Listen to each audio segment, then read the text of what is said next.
Chapter 3:1. So Miss Sims shot herself today, or rather, she shot herself a few days ago, and Corey and Dad found her today. Corey went a little crazy for a while afterward. Poor, sanctimonious old Mrs. Sims. She used to sit in our front room church every Sunday, large print Bible in hand, and shout out her responses. Yes, Lord. Hallelujah. Thank you, Jesus. Amen.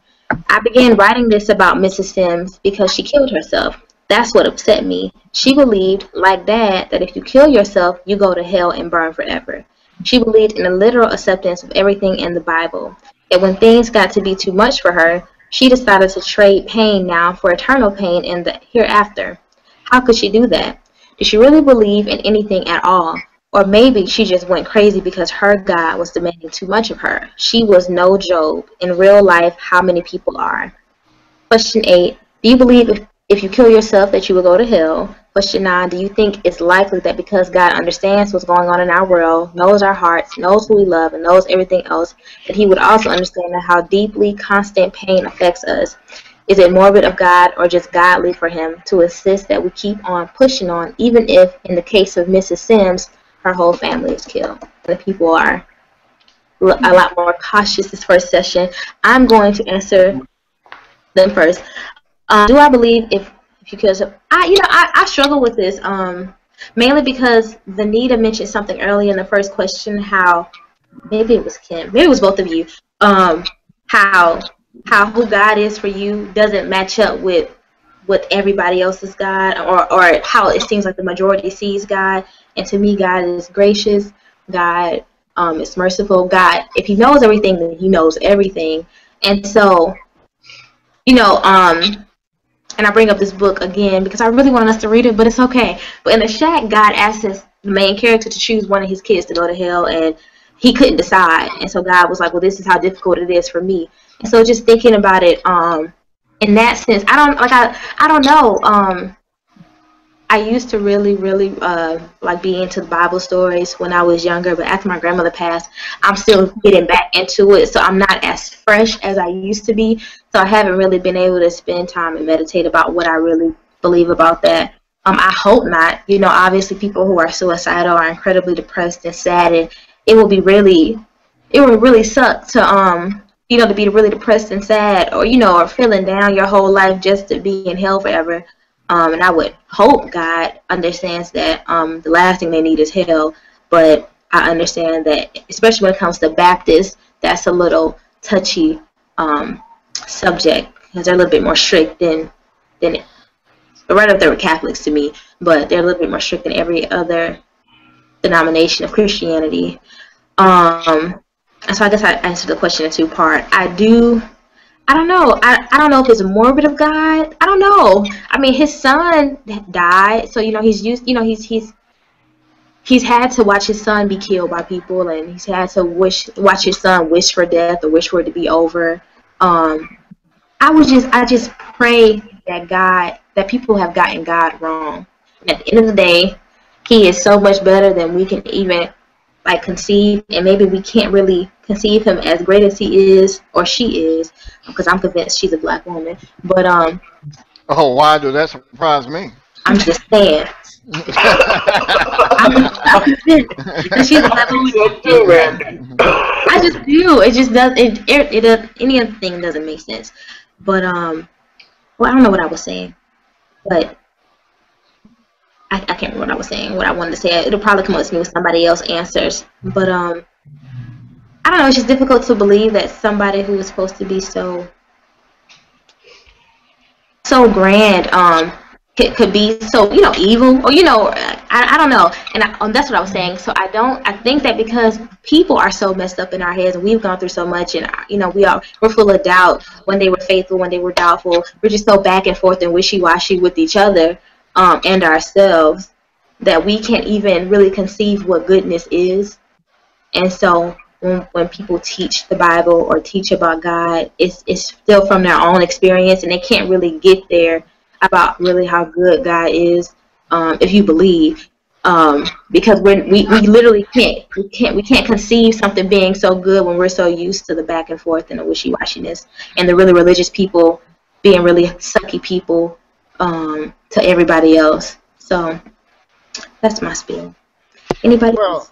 yeah, this is one of those. These are questions that man have struggled with, from the beginning of time, and it is in my belief that first of all, if you kill yourself, that you will go to hell. First, you'd have to determine whether or not there is a hell, or is there a heaven, or if there is a God.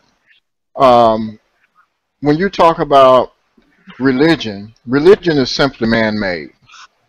Man-made religion. Spirituality is something different. So whether or not it be Christianity, whether or not it be um, uh, Judaism or Catholicism or whatever, they made it up. They made it up to control people. And this is the bottom line. Whether it's thou shalt not kill, or don't commit adultery, or don't steal, or any of that.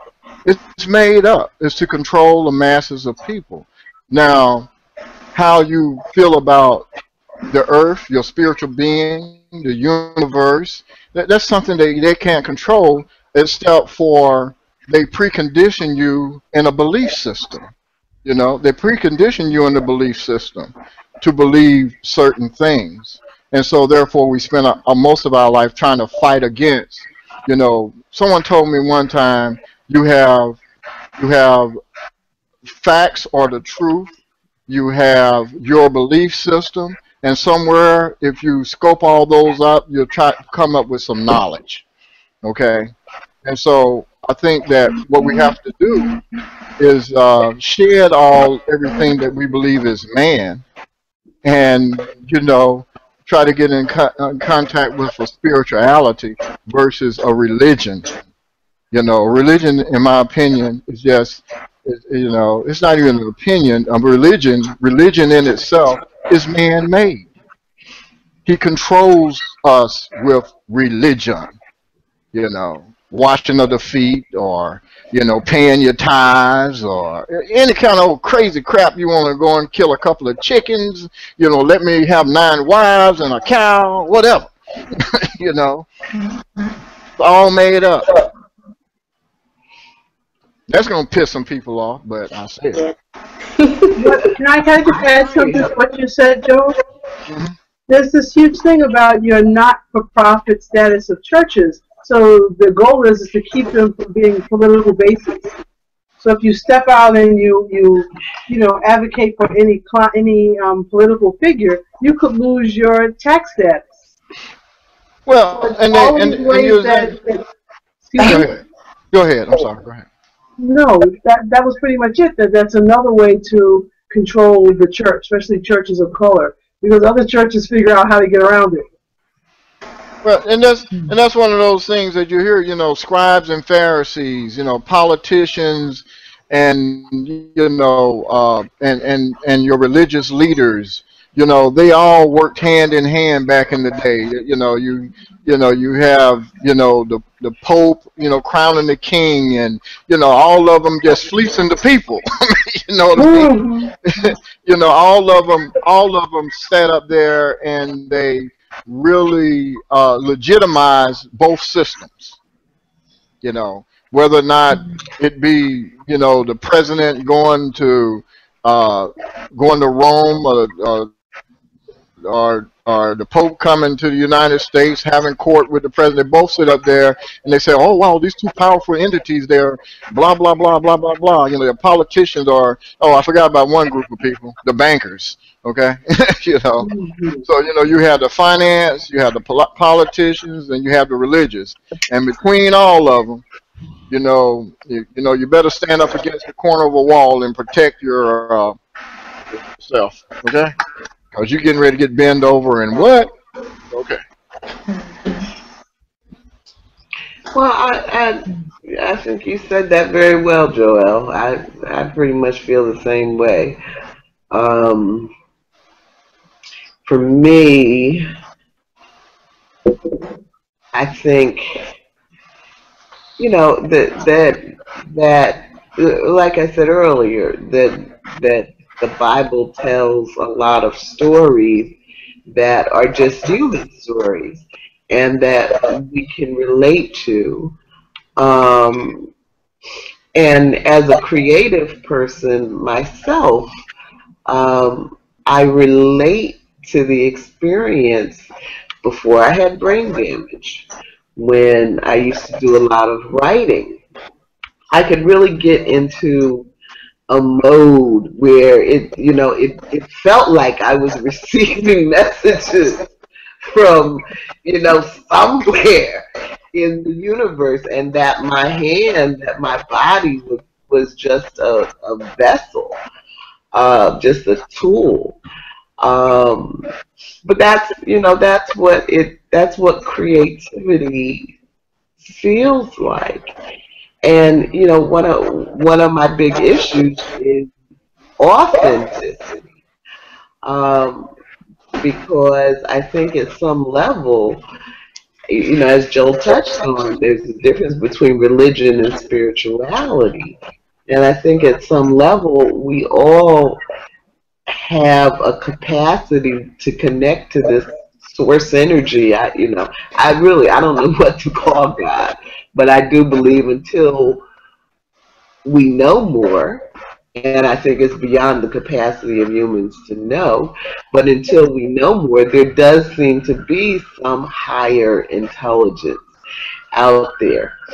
So, it feels like we have this capacity to connect to this universal intelligence, but if we get stuck in religion, then we're stuck on somebody else's messages, somebody else's experience. And I think that the reason we can't solve problems, the reason the poor are always with us, and we keep going round and round in circles, is that religion has shut down other people's capacity to be creative, to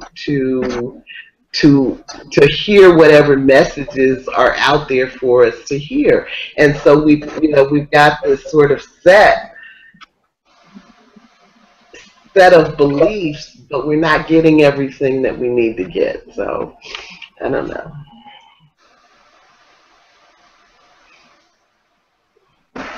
Anybody else? Venita, you've been quiet since question before last. I don't know. I think God is pretty chill. I think it's a bad rap, period. If there is a God, I think he's chill. I just don't understand where people get this whole monster kind of thing going on. That's why that's the control. That's the control Joel is talking about. Yeah, I know. I've heard a couple people who said things to me that I thought was totally ridiculous. Well, you have lupus. Of course, I have lupus. Well, God will put on you more than you can bear. I'm like, really? Really? God did not put this on me. It's called the human body. It's called the human body breaks. Now, what the reason was probably from the environment, food, stress. It could be 150 things. But when people say things like that to me, they just give God this rap all the time, like he's some kind of villain. It's like, crazy. I think a lot of times people just don't know what to say. No. I think sometimes people are really do believe that. No, I do not believe they don't know what to say. I believe that they just truly believe in their hearts that illnesses and things that happen bad, God is testing you, and he won't put on you more than you can bear. Another Job story, and he's testing you to see how you're going to come through. And I just don't. I don't believe any of that. Well, sometimes people just say things out of ignorance. You know what people think. No. I hate to break it to you. These are, it's not even ignorance. It's just people that claim to be Christians.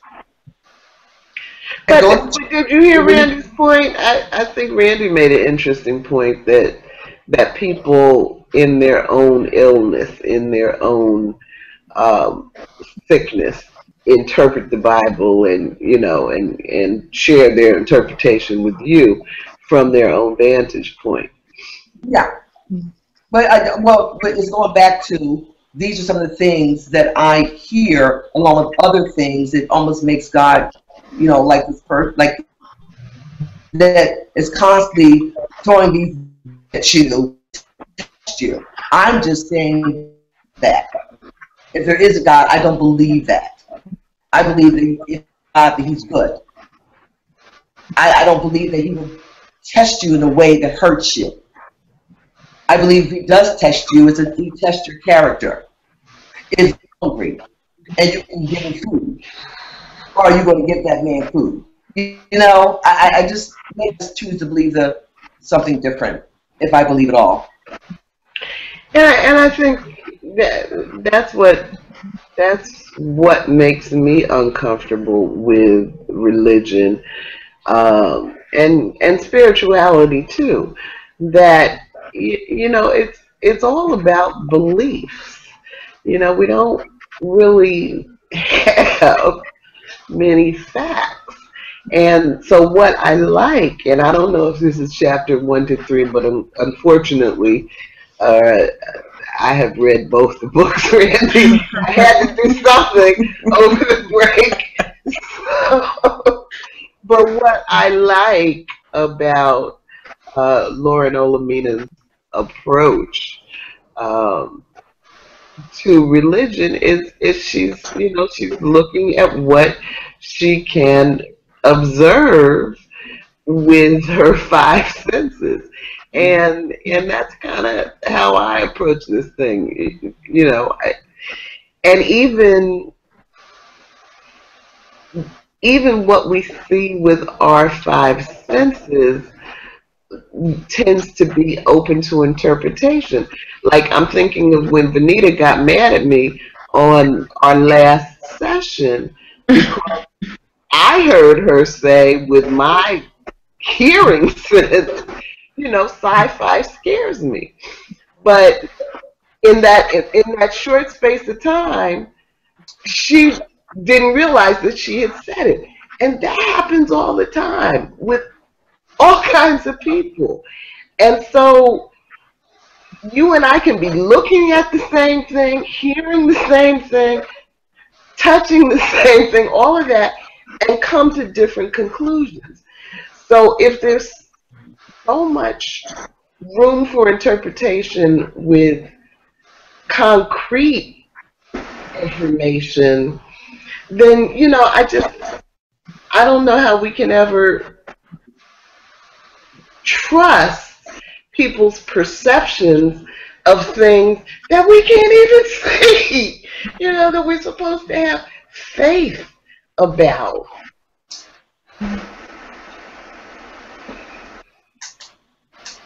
I just think it's really interesting that this is a sci-fi book, but it starts off, you know, very religious-like, and the author is a black author, and I think it just shows, like, our upbringing. A lot of our upbringing seems to be Christian-based, or somebody in the family, grandma or parents, and I think that this is where English class, one of the English classes, we get like a synopsis about the actual author and see how she wrote this way. It was a sci-fi novel, but the first 3 chapters are heavily based on heavy religion ideals, and even in all this chaos, you know, still trying to conform to her dad's belief is still a thing for her, you know. And I think that is it says a lot about now, about fiction, about how Octavia Butler decided to write this book, because it's realistic, I think.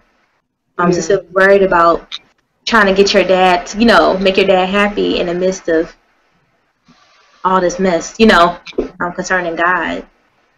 Yeah. And fortunately, I didn't really have that problem because my parents both encouraged questions, and, you know, encouraged us to have our own relationship with God. So I was 19 when my dad passed, so he didn't really live long enough to see, you know, me become uh, sort of, I don't even know what to call myself, agnostic, free-spirited, but I think he'd have been cool with it because, you know, that's who he was. So. I really don't like to talk about religion, period, because I think people should believe what they want to believe. I really don't like sharing opinions actually about it because they really don't count. Ultimately, at the end, people are still going to believe what they believe. Yeah. You know, Well, I'm sorry, Ken. Oh, no, go ahead. I can speak after you.